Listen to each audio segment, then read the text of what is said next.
গাঁওখন আমাৰ একদম অসমীয়া থলুৱা গাঁও দক আমাৰ অসমীয়া থলুৱা মানুহে যদি এনেকুৱা এটা চিন দেখা পাওঁ কিমান ভাল লাগে নিজৰো কিছু গৌৰৱ সৰিয়হৰ খেতি ক্ষমা কৰিব সৰিয়হৰ খেতি নহয় সৰিয়হৰ ফুল নহয় সৰিয়হৰ সাগৰ এয়া মই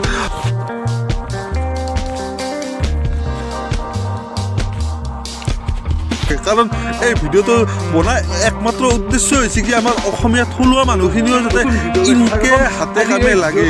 বনা টপিকটো হৈছে একমাত্ৰ আমাৰ এখন কৃষিজীৱী গাঁও আমাৰ কোনে কৈছে আমাৰ অসমীয়াই খেতি কৰিব নোৱাৰা বুলি সেয়ে এখন গাঁৱৰ লগত চিনাকি কৰিব যাই আছোঁ গতিকে চাই থাকিব ভিডিঅ'টো আৰু ভিডিঅ'টো ভাল লাগে খেতিয়কসকলৰ কাৰণে এটা লাইক কৰি দিব তাৰ পৰা যাতে আমাৰ কৃষকসকলে উৎসাহিত হয় আৰু ভিডিঅ'টো আৰম্ভ এই গাঁওখন হৈছে আমাৰ নলবাৰী জিলাৰ ধনমাৰ কাষতে থকা খৰগুচি গাঁও এই গাঁওখনত এটা অংশ আমাৰ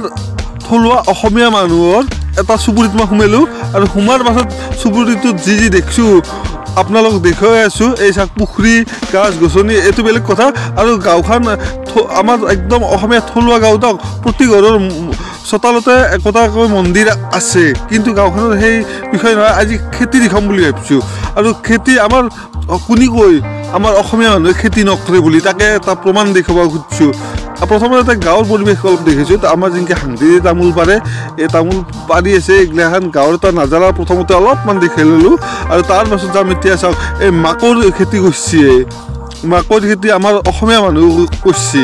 আৰু ফাইনেলি আজি আছোঁ এনেকুৱা এখন অসমীয়া গাঁও আৰু য'ত কৃষিজীৱী মানুহ মই এটা অনুমান আৰু গতিকে আহকচোন এই গাঁওখনৰ কিছু দৃশ্যাংশ দেখুৱাবলৈ চেষ্টা কৰোঁ আৰু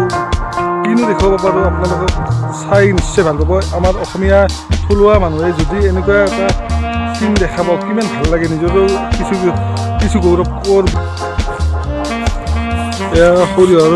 ফুল সৰিয়হৰ খেতি ক্ষমা কৰিব সৰিয়হৰ খেতি নহয় সৰিয়হৰ ফুল নহয় সৰিয়হৰ সাগৰ এয়া মই সৰিয়হৰ সাগৰৰ মাজত আছোঁ এই সৰিয়হৰ সাগৰ কিমান দূৰলৈ চাই যিমান দূৰলৈ চাই তাত লগি আছে একদম এইবিলাক বেহাৰ আৰু সিফালে কিবা কাৰণে খেতি কৰি আছে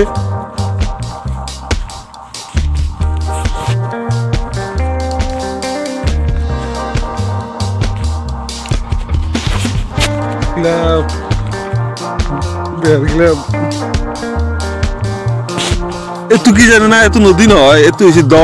দং বুলি কয় এইটো দং আৰু এই দঙৰ কাষত আছে আলু অলপ আলু ৰুচি আৰু সেইগিলা চব দেখি বাংনা ডাঙৰ বাংনা এই কিন্তু ভাল লাগছে আৰু আপোনালোকৰ এনেকুৱা যদি গাঁও আছে মোক লগত যোগাযোগ কৰক আৰু মই যাম আৰু তাৰে কিছু ভিডিঅ' কৰিব চেষ্টা কৰিম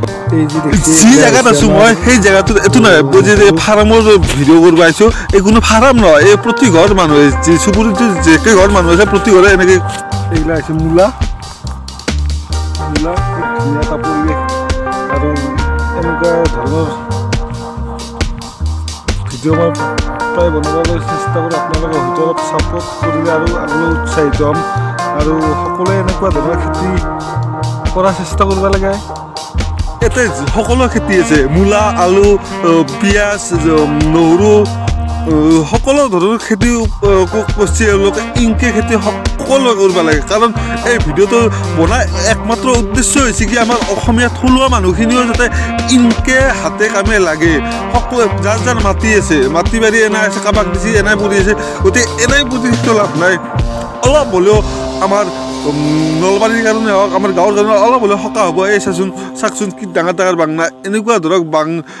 বাংনা 1 কেজিৰ দাম কিমান 20-30-40 টকা হৈ যায় আপোনাৰ যদি 1 বিঘা বাংনা কৰিব পাৰে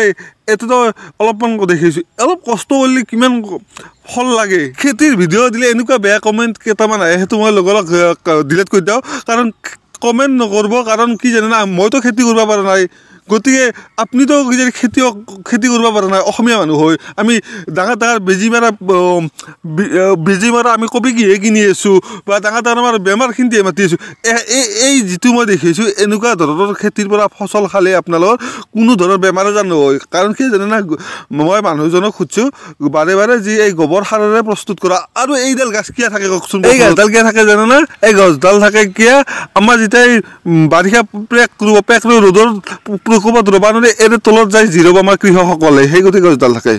আৰু এতিয়া মই সমগ্ৰ দৃশ্য অলপ দেখিলোঁ সৰু চুবুৰী এটাত কেইঘৰমান মানুহ এনেকুৱা কাম কৰে আমি 100 ঘৰে